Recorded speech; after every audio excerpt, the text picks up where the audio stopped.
Liora Halloway tightened her grip on the trunk as the stagecoach lurched away. The driver snapped the reins once. The horses thundered off down the hard-packed street, and the world she'd known shrank to a smear of distant wheels and churned up dust. She stood alone beside a leaning hitching rail, corset pinching, fingers numb from the long ride, staring at the man who had not moved to help her with her bags. He stood with his thumbs hooked in his gun belt, hat shadowing most of his face, but not enough to hide the shock in his pale gray eyes. When he finally spoke, the words cut sharper than the wind that scraped down the empty main street. "There's been a mistake," he said. "I didn't send for you. Before we jump back in, tell us where you're from. If this story moves you, please subscribe. Tomorrow, I have a special story for you." The sentence knocked the air from her, lungs harder than the jolts of 1,000 miles of stage track. Liora had crossed half a country on the strength of letters, careful, yearning words from a grieving rancher who said he needed a wife, a partner, someone with courage enough to come west and build something new atop broken ground. She'd memorized those letters until the ink ghosted behind her eyelids when she tried to sleep. For weeks she'd pictured this moment, stepping down in her best blue dress, meeting a man whose hurt she already knew how to read between every line. She had not prepared for him to look at her like an unwanted delivery. "I'm Liora Halloway," she managed, forcing her voice to stay steady. "From Springfield. We've been writing since August. You're Ezekiel Carver."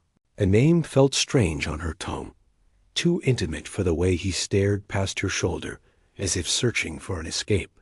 He was taller than she'd imagined, lean but broad in the shoulders, his shirt tucked carelessly into worn jeans, darkened by old sweat and darker memories.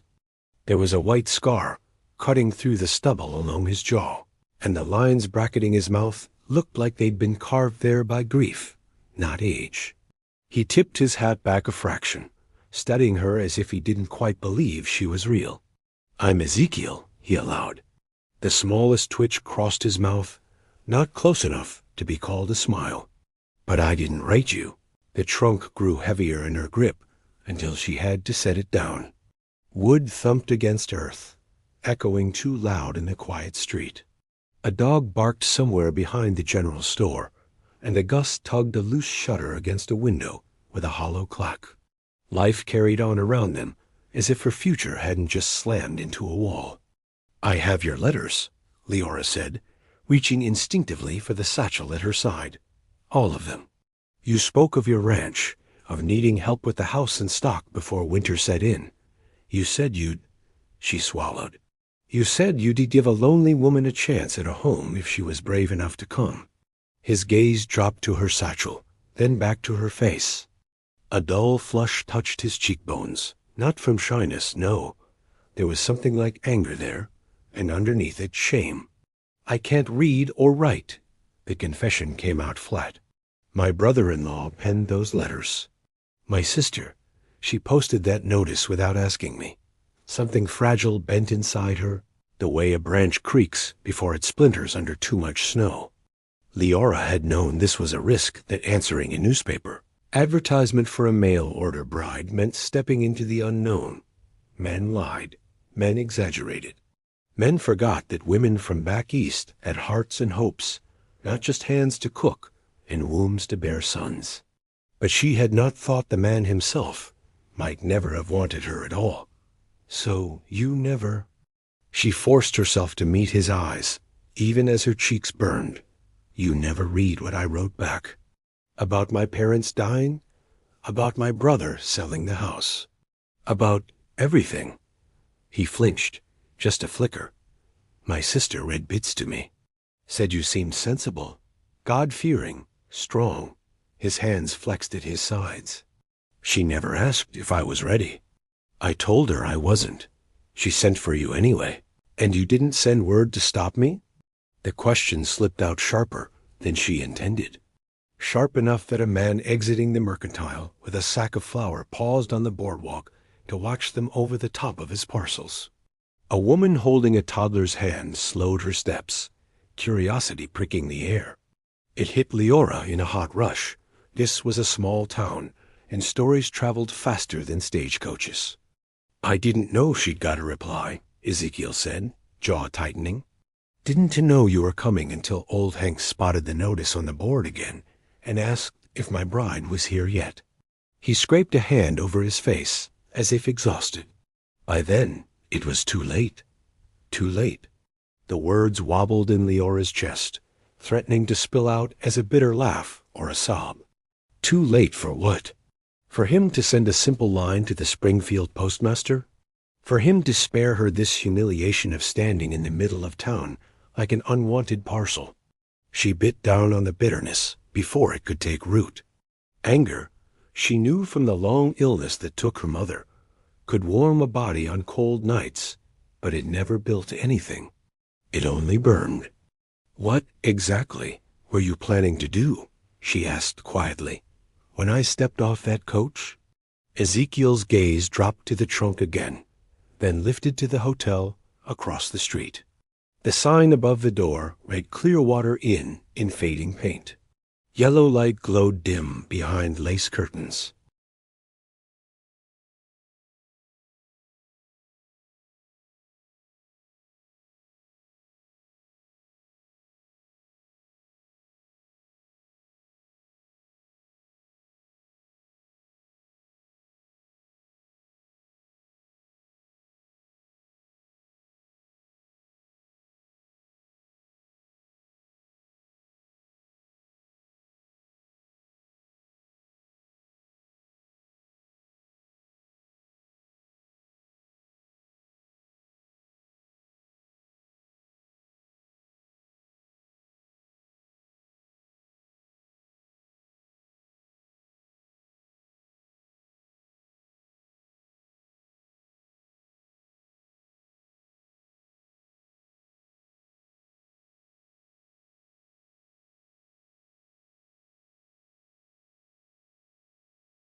Silence stretched between them, full of things neither of them knew how to say. Liora heard her heart pounding in her ears, felt the weight of every decision that had brought her here. Selling her mother's rocker, folding her father's preaching robe, and leaving it on the church pew for the new pastor. Kissing the peeling front door of the only house she'd ever known, whispering a promise to make something of herself out west. She had not come this far to crawl back, because one man could not bear the sight of his own hope. "I answered those letters in good faith," she said, quieter now. "I came in good faith. If you didn't want me, that is, you're right. But I won't be passed around like livestock at auction. I'll work. I'll earn my keep. If you must send me away, you can do it after I've paid back the cost of the journey. On my ranch?" His voice held disbelief. "You don't know cattle work?"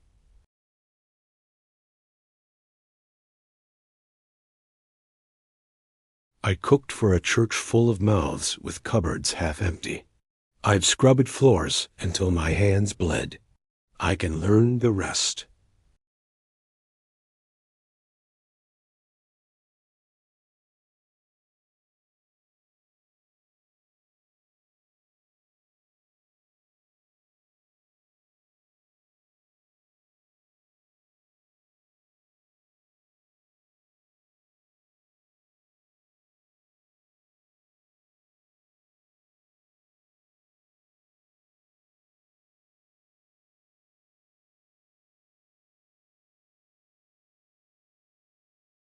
Hymns sung by candlelight, her father's gentle baritone wrapping around scripture as her mother's hand rested warm on Leora's hair.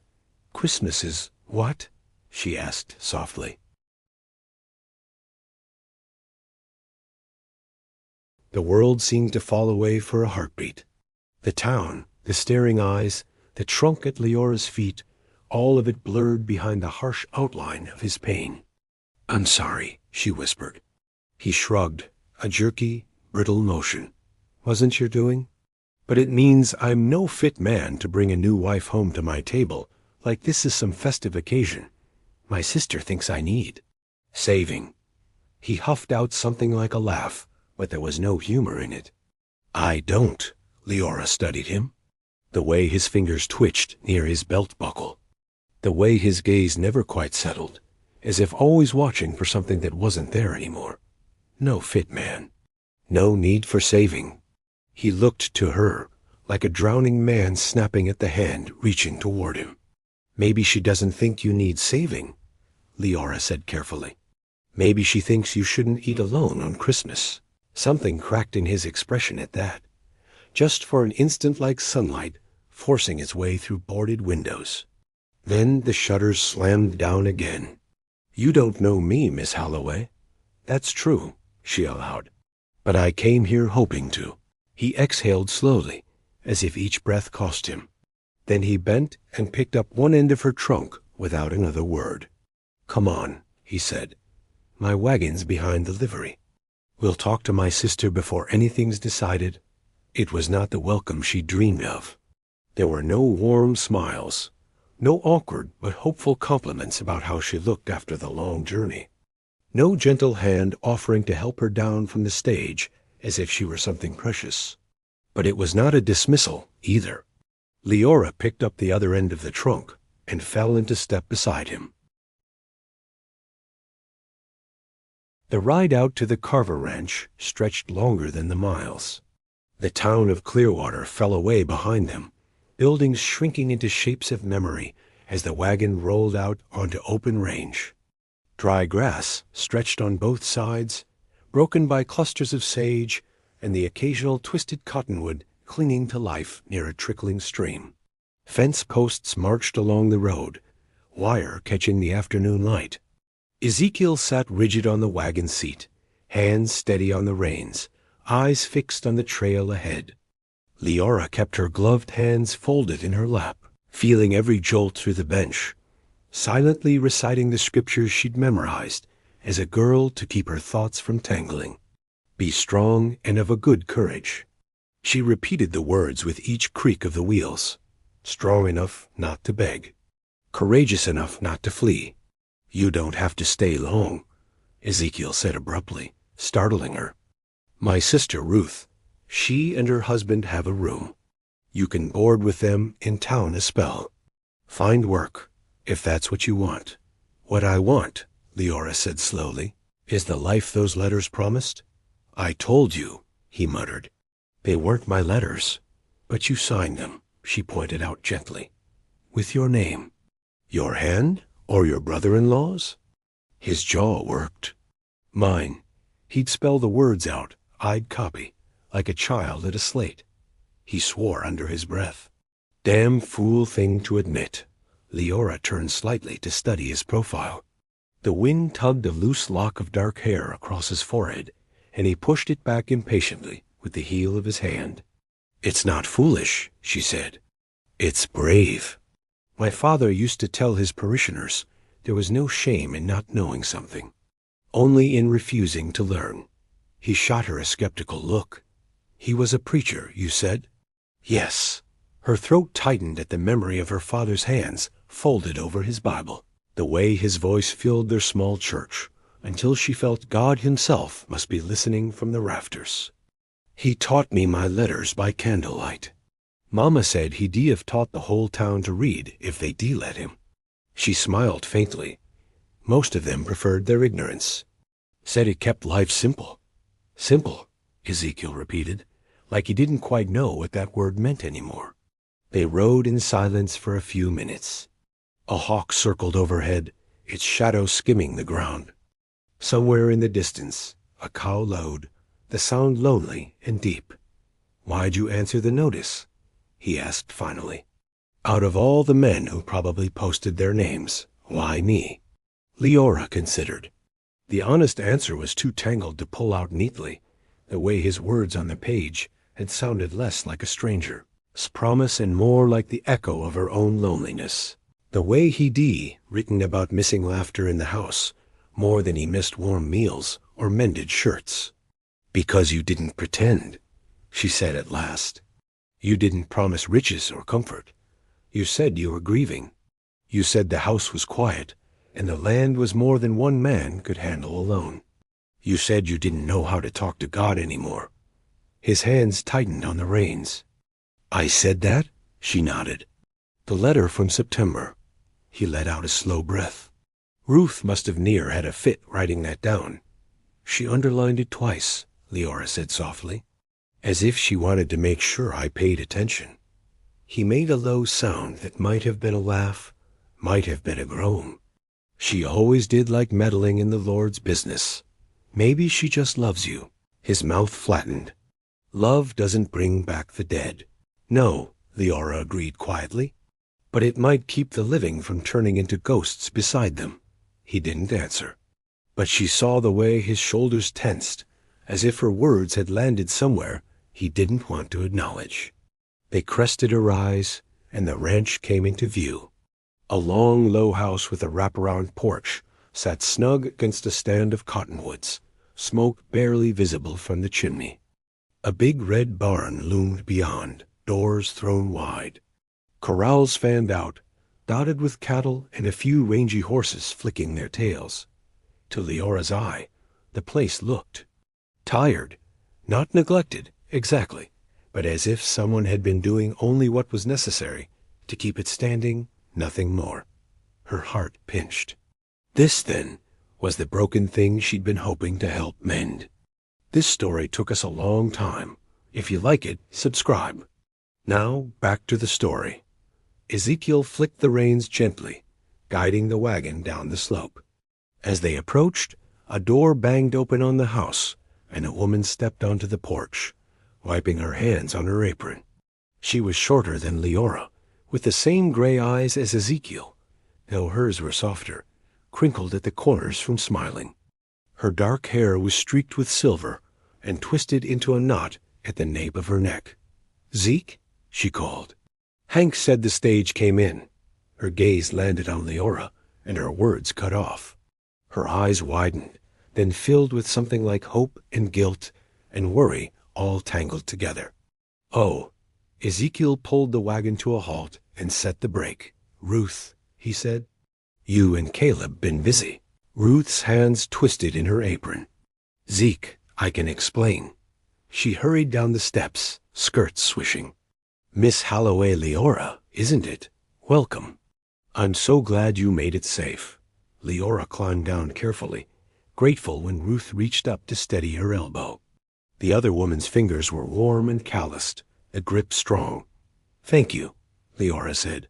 "It was a long road, I can imagine." Ruth's gaze darted between her and Ezekiel, reading the tension as easily as most folks read headlines. Her smile wobbled. I expect you two have had some conversation already." "You might say that," Ezekiel said dryly. Ruth winced. "I know you're angry, brother, and you have a right. I shouldn't have gone behind your back. But you've been alone out here for 2 years, and Christmas is coming. And you figured ordering me a wife like a plow from a catalog would fix that?" The words cracked like a whip. Ruth flinched visibly, color draining from her face. Leora's spine straightened. "I'm not a plow," she said, voice cool. "And I'm not something your sister ordered. I chose to come. I spent nearly everything I had to do it." Ruth turned to her, eyes shiny. "I know, dear. And I'm so sorry this isn't starting the way you hoped. I thought once Zeke met you, he'd see." She trailed off, biting her lip. "See what?" Ezekiel demanded. "That you're still alive," Ruth said fiercely. She stepped closer, jabbing a flour-dusted finger against his chest. "Promise me all you want at Mary's graveside, but God didn't bury you that day, and he didn't bury this ranch. I wasn't going to stand by and watch you waste away out here till the cattle are gone and the roof caves in." Silence settled heavy over the yard. A cow lowed from the corral, and somewhere a rooster crowed, confused by the tension. Ezekiel rubbed a hand over the back of his neck, hat brim tilting. "You had no right," he said, but there was less heat in it now, more weariness. "No right to drag a stranger into this.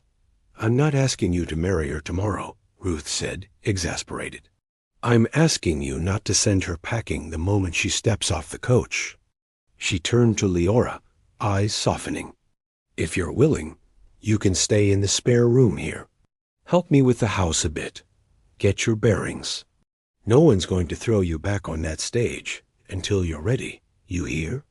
Warmth flooded Leora's chest, unexpected and dangerously close to tears. Thank you, she said.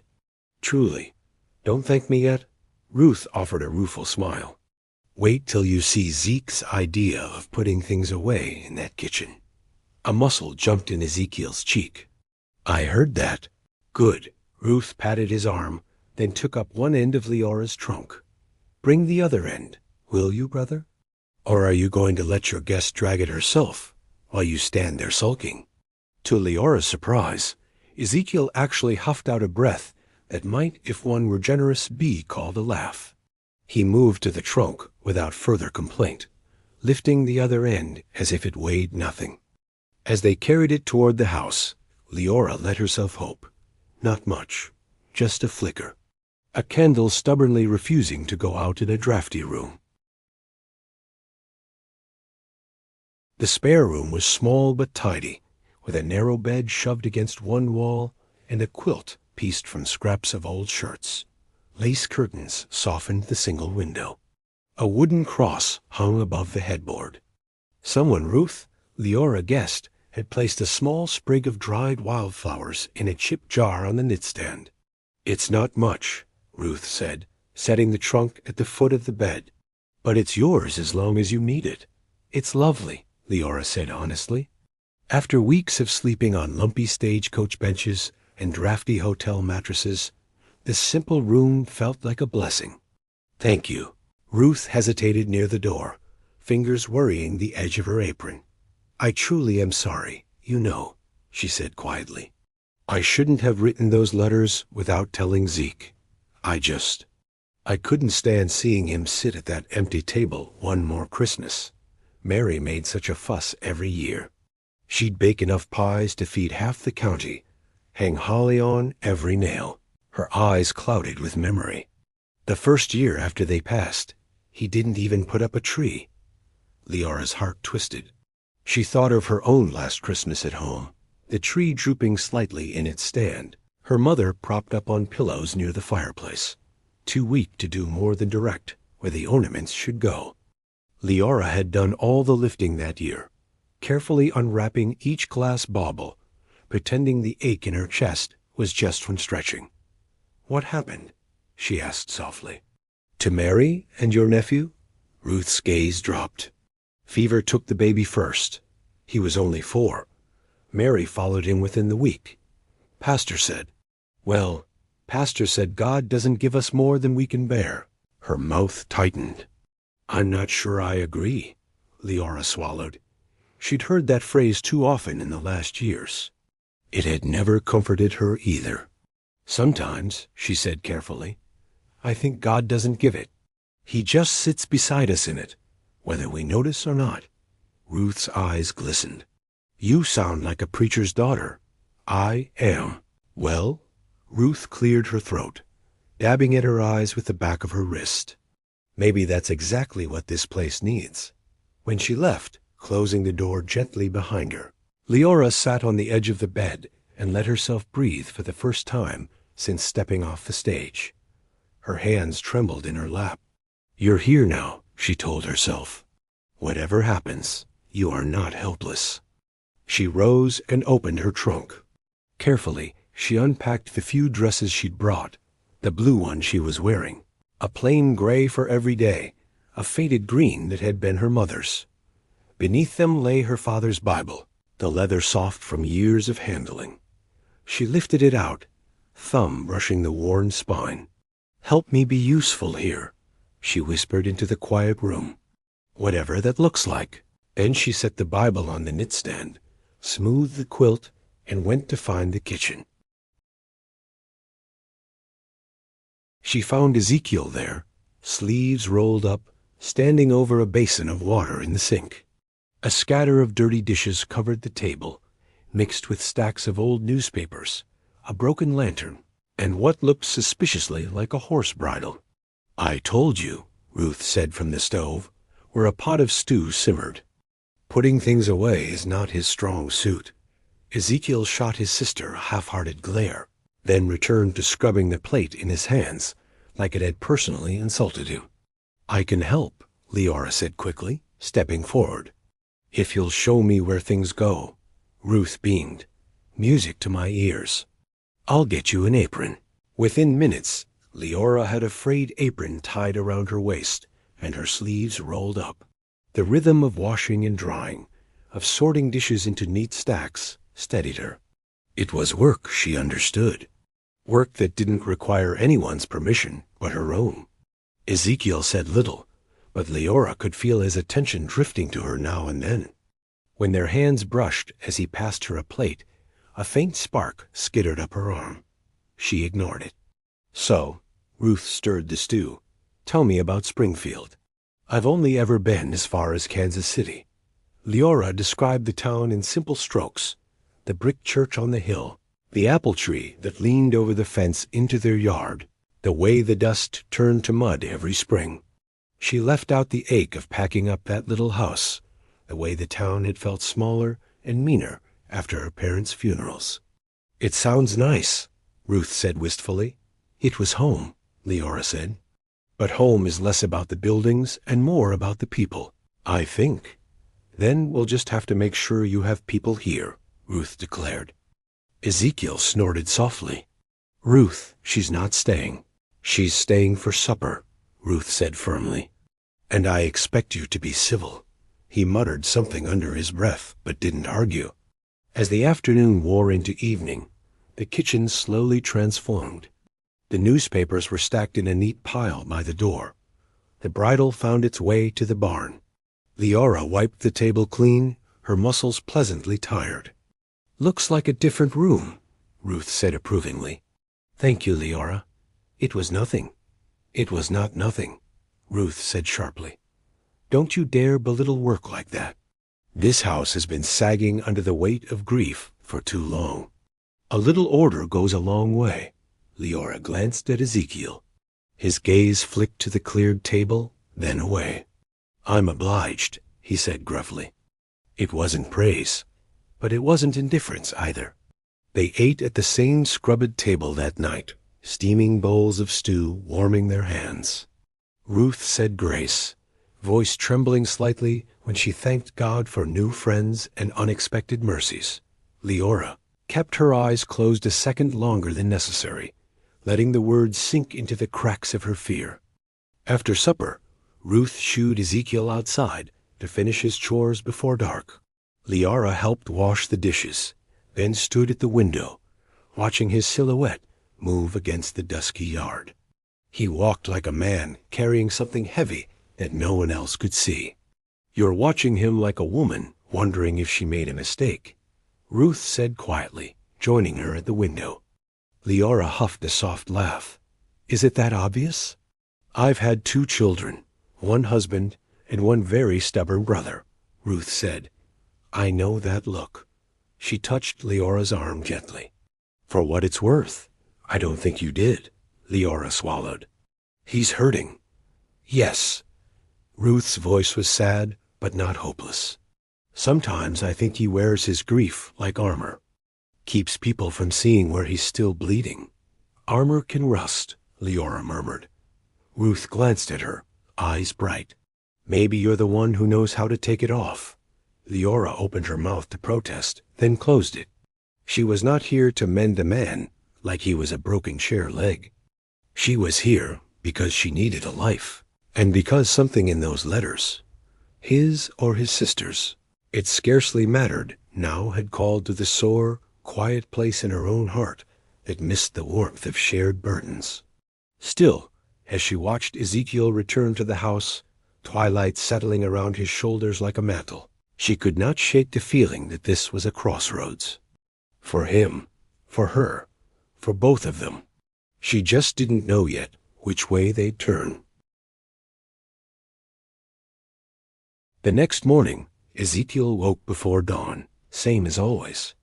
Habit dragged him from sleep more than any desire to face the day. He lay there a moment, staring at the familiar outline of the ceiling in the dimness, listening to the quiet creaks of the old house. Except it wasn't quiet. Somewhere down the hall, a soft thump sounded, followed by the faint rustle of fabric. A board creaked where no board had creaked in 2 years. His hand tightened around the edge of the blanket. He wasn't alone in this house anymore. The realization scraped against something raw inside him. For 2 winters, he'd moved through these rooms like a ghost, speaking only when necessary, filling the silence with the clatter of plates and the lowing of cattle. Mary's laughter had faded from the walls. Daniel's pattering feet no longer echoed in the hallway. He'd told himself this was what he wanted, that distance dulled pain. Now there was a stranger breathing under his roof. A woman with steady eyes and a voice that wrapped around Scripture like she actually believed it still meant something. He swung his legs over the side of the bed and stood, joints protesting. The floor was cold beneath his bare feet. He dressed quickly, tugging on worn jeans and a flannel shirt, then shrugged into his suspenders. Mary had hated those suspenders. Said they made him look like an old man before his time. Stop. He pushed the memory away and headed for the kitchen. He found Liora there, standing at the counter with her back to him, hair braided neatly down her spine. She wore the plain gray dress today, the apron tied snug around her narrow waist. A kettle hissed softly on the stove, and the smell of coffee real strong coffee, not the weak swill he'd been choking down, lately filled the room. For a brief, disorienting moment, it was as if he'd stepped sideways into an old life. A woman in his kitchen, the coffee already on, the table clear. Mary humming under her breath. No, not Mary. He cleared his throat. Liora turned, hand still on the kettle handle. Her face brightened when she saw him, then sobered when she caught his expression. "Good morning," she said. "I hope you don't mind. Ruth showed me where you keep the coffee." "It's my house," he said automatically. Color rose in her cheeks. "Of course. I only meant, I mean." He exhaled, feeling clumsy. "I don't mind. Coffee's good." She relaxed slightly. "There's biscuits in the oven, too. They're not much, but—" She opened the oven, and warm air rolled into the room, carrying the smell of baking flour and butter. Ezekiel's stomach growled, betraying him. "Not much, she says," Ruth's voice piped up from the doorway. She stepped into the kitchen, tying her hair back with a strip of calico. "Zeke, if you don't marry this girl, I might." Ezekiel nearly choked. Leora's eyes went round as saucers. "Ruth," he warned. "Hush," she said cheerfully. "It's Christmas season. I'm allowed to be pushy." She patted Leora's arm. "Don't let him scare you. He growls, but he doesn't bite." "I've known plenty of men who growl and bite," Liora said lightly. "This one doesn't scare me yet." Ruth laughed loudly. Ezekiel's ears burned. As they ate, Ruth launched into a rundown of the day's chores. There were cattle to check, a section of fence that needed mending, and a wagon of feed to haul from town. Ezekiel listened, chewing thoughtfully on a biscuit that tasted better than anything he'd eaten in months. "I can help with the fence," Liora offered when Ruth paused for breath. "I've mended rails before. Our neighbor's fence back home was always falling down." "You don't have to," Ezekiel started. "I know I don't have to," she said calmly. "I want to. You said yourself this land is more than one man can handle alone." He cursed inwardly. He hadn't realized Ruth had put that in the letters. "Fine," he said gruffly. "But you'll do as I say. This ain't a parlor game. Those posts can splinter, wire can bite deep. You're no good to yourself or anybody else if you tear your hands to shreds." She held up her palms. "These hands survived boiling lye and winter wash water. I'll be careful." He didn't quite know what to do with a woman who answered him like that. Not meek, but not bristling either. Just steady. As they stepped out into the yard together, the air crisp, the sky a hard, clear blue, Ezekiel felt a strange unease, not the kind that warned of storms or rustlers, but something quieter. Something like standing on the edge of a river you'd sworn you'd never cross again, knowing one wrong step could sweep you away.